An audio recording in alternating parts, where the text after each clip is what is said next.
الحمد للہ رب العالمین والعاقبۃ للمتقین والصلاة والسلام علی سید الانبیاء والمرسلین اما بعد فاعوذ باللہ من الشیطان الرجیم بسم اللہ الرحمن الرحیم۔ تمام دیکھنے اور سننے والوں کی خدمت میں السلام علیکم ورحمۃ اللہ وبرکاتہ۔ معزز سامعین، آج ہم 23ویں پارے کے خلاصہ تفسیر کے ساتھ آپ کی خدمت میں حاضر ہیں۔ پہلی آیت میں بجائے اس کے کہ مشرکین کے باطل معبودوں کی مذمت کی جاتی، نہایت حکیمانہ انداز میں یہ فرمایا، میں اس معبود کی عبادت کیوں نہ کروں جس نے مجھے پیدا کیا اور تم بھی اسی کی طرف لوٹائے جاؤ گے۔ کیا میں معبود برحق کو چھوڑ کر ان بتوں کو معبود قرار دوں کہ اگر رحمان مجھے نقصان پہنچانا چاہے تو ان کی شفاعت میرے کسی کام نہ آئے اور نہ ہی وہ مجھے نجات دے سکیں۔ اس کے بعد اس مومن کو جنت میں داخل کرنے اور اس قوم کی تباہی کی ہلاکت کا بیان ہے۔ آیت نمبر 38 سے اللہ تعالیٰ کی قدرت و جلالت کو بیان کیا کہ سورج، چاند اور سیارے قادر مطلق کے نظم کے تابع چل رہے ہیں اور یہ ممکن ہی نہیں کہ ان میں سے کوئی فساد یا ٹکراؤ ہو جائے۔ آیت نمبر 48 میں فرمایا کہ کفار کہتے ہیں کہ یہ وعدہ کب آئے گا کہ اگر تم سچے ہو۔ اس کے بعد وقوع قیامت اور بعثت بعد الموت کو مختلف پیرایوں میں بیان کیا گیا۔ آیت نمبر 54 میں بغیر کسی ظلم کے اعمال کا بدلہ دینے اور جنتی لوگوں کے لیے نعمتوں کا ذکر ہے اور مجرموں کو الگ کرنے اور جہنم کا عذاب دینے کا ذکر ہے۔ آیت نمبر 65 میں بتایا گیا کہ قیامت کے دن مجرموں کے منہوں پر مہریں لگا دی جائیں گی اور ان کے ہاتھ، پاؤں اور دیگر اعضاء سلطانی گواہ بن کر اللہ کی عدالت میں ان کے خلاف گواہی دیں گے اور کہ ہم سے کیا کیا جرائم کرائے جاتے رہے۔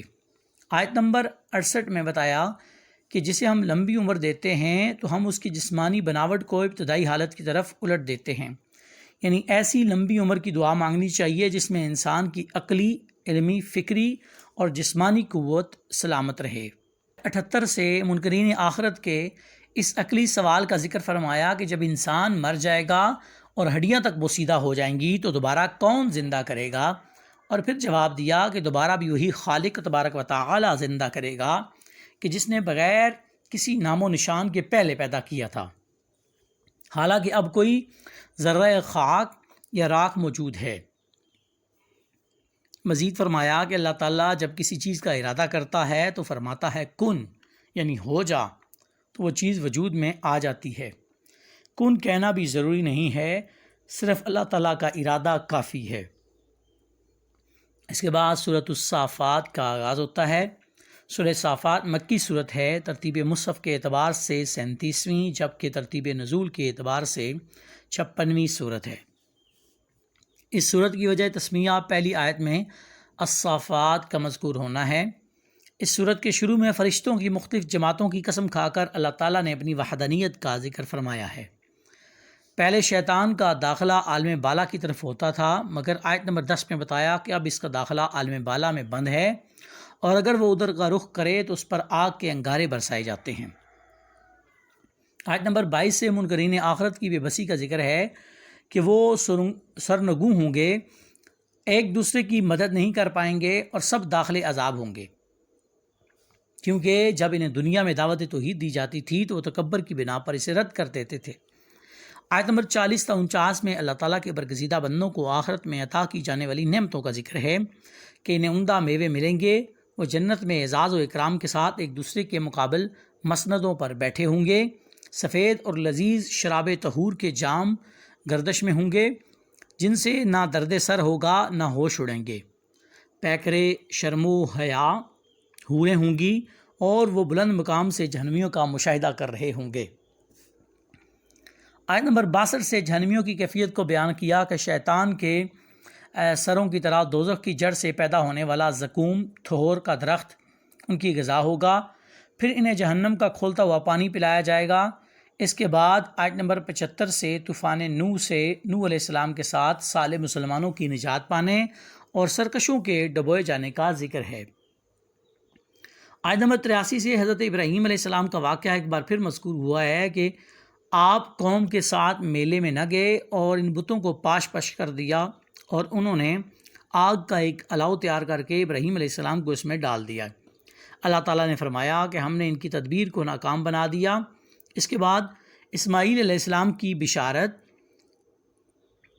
اپنے باپ کا ہاتھ بٹانے کی عمر کو پہنچنے کے بعد خواب میں ان کے ذبح کرنے کا حکم دیے جانے، اور پھر باپ بیٹے دونوں کے حکم ربانی کے سامنے سر تسلیم خم کرنے کا ذکر ہے۔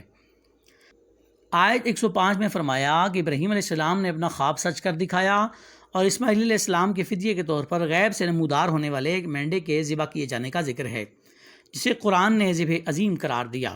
اس کے بعد دیگر انبیاء کرام حضرت اسحاق، حضرت موسیٰ، حضرت ہارون، حضرت الیاسین، لوط علیہ السلام اور یونس علیہ السلام کا ذکر ہے۔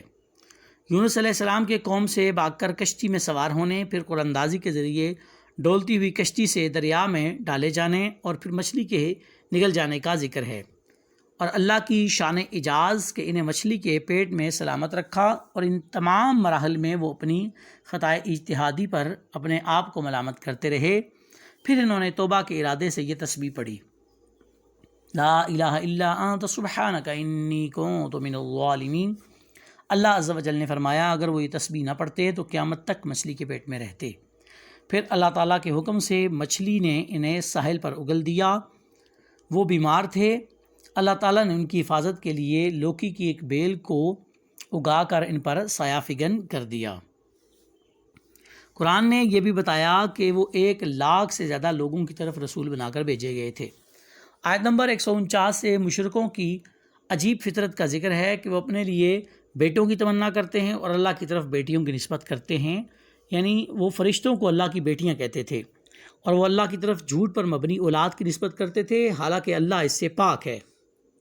آیت نمبر 158 میں اللہ تعالیٰ اور جنات کے درمیان نسبی قرابت کا رد فرمایا، اور بعد کی آیتوں میں فرشتوں کی عبودیت کا ذکر فرما کر ان کی الوہیت کا رد فرمایا۔ سورت کے آخر میں اللہ تعالیٰ کی تسبیح بیان کی گئی ہے۔ اس کے بعد انبیاء کرام علیہم السلام پر سلام بھیجا گیا ہے، اور یہ واضح کر دیا ہے کہ تمام تعریفوں کا استحقاق صرف اللہ تعالیٰ کے لیے ہے۔ اس کے صاد کا آغاز ہوتا ہے۔ سورہ صاد مکی صورت ہے، ترتیب مصحف اور ترتیب نزول دونوں اعتبار سے 38ویں صورت ہے۔ اس صورت کا پہلا کلمہ صاد ہے، اس لیے اس صورت کا نام سورہ صاد رکھا گیا ہے۔ اس صورت میں کفار کے باطل عقائد، گزشتہ امتوں کی سرکشی اور تباہی، حضرت داؤد علیہ السلام، حضرت سلیمان علیہ السلام، حضرت ایوب علیہ السلام کی حالات اور قصہ آدم علیہ السلام اور ابلیس کا ذکر ہے۔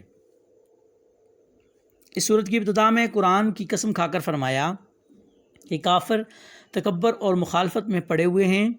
اس کے بعد سرکار دو عالم صلی اللہ علیہ وسلم کی رسالت، نبی کریم صلی اللہ علیہ وسلم کے انتخاب پر بے شمار معبودوں کی بجائے الہ واحد کی عبادت پر کفار کے تعجب کا ذکر فرمایا۔ آیت نمبر 10 سے ان مشرکین کی جنہوں نے اپنی طاقت پر ناز تھا، خدائی کے دعوے کرتے تھے، فرمایا اگر آسمانوں اور زمین اور ان کے درمیان ہر چیز کی بادشاہت ان کی ہے تو پھر انہیں چاہیے کہ آسمانوں کی طرف چڑھیں، اور ظاہر ہے کہ ایسا ممکن نہیں ہے تو پھر انہیں اپنے عجز کا اعتراف کر لینا چاہیے۔ اس صورت میں قوم نوح، عاد و فرعون، ثمود، قوم لوط اور اصحاب الایکہ کا ایک بار پھر ذکر ہے کہ انہوں نے رسولوں کو جھٹلایا، ان پر اللہ کا عذاب سچا ثابت ہوا۔ داؤد علیہ السلام اور ان کے معجزات کا ذکر ہے کہ پرندے زبور کی تلاوت کرتے وقت جمع ہوتے تھے، اور اللہ تعالیٰ نے انہیں سلطنت، حکمت عطا کی، اور ان کے پاس دائر ایک مقدمے کا ذکر آیا۔ ایک شخص نے کہا کہ میرے بھائی کی 99 دمبیاں ہیں اور میرے پاس ایک ہی دمبی ہے، تو وہ مجھ پر دباؤ ڈال رہا ہے کہ وہ ایک بھی اسی کو دے دوں۔ داؤد علیہ السلام نے کہا کہ ایک دمبی کا مطالبہ کر کے اس نے ظلم کیا ہے، اور اکثر شرکاء ایک دوسرے پر زیادتی کرتے ہیں سوائے ان کے جو ایمان لائے اور اعمال صالحہ کیے۔ قرآن سلیمان علیہ السلام کا ذکر فرماتا ہے کہ وہ اللہ کے بہت اچھے بندے اور اس کی طرف سے بہت رجوع کرنے والے اور اس کی طرف بہت رجوع کرنے والے تھے۔ آیت 31 علیہ السلام کے سامنے سدائے ہوئے تیز رفتار گھوڑوں کے پیش کیے جانے کا ذکر ہے کہ آپ نے ان پر ہاتھ پھیرا۔ پھر ان کی آزمائش کا ذکر ہے جس کی تفصیل کو قرآن نے بیان نہیں کیا۔ تفاسیر میں مختلف روایات ہیں، جن میں سے اکثر روایات اسرائیلیات میں سے ہیں، اور اس سلسلہ میں محقق مفسرین کا ضابطہ و قاعدہ یہ ہے کہ ہر ایسی روایت جو مقام نبوت کے خلاف ہو اسے رد کر دینا چاہیے۔ آیت نمبر 41 سے حضرت ایوب علیہ السلام اور ان کے مصائب کا ذکر ہے۔ اللہ تعالیٰ نے انہیں حکم دیا کہ اپنا پاؤں زمین پر مارو، ان کے پاؤں کی ضرب سے غسل اور پینے کے لیے ٹھنڈا پانی نکل آیا، اور مفسرین نے لکھا ہے کہ یہ ان کے لیے وسیلہ شفا بھی بنا۔ پھر اللہ تعالیٰ نے آزمائش کے طور پر اہل و مال کی جو نعمتیں ان سے سلب فرمائی تھیں وہ ان کو دگنی مقدار میں دوبارہ عطا فرمائیں۔ انہوں نے کسی وجہ سے اپنی بیوی کو 100 کوڑے مارنے کی قسم کھائی تھی۔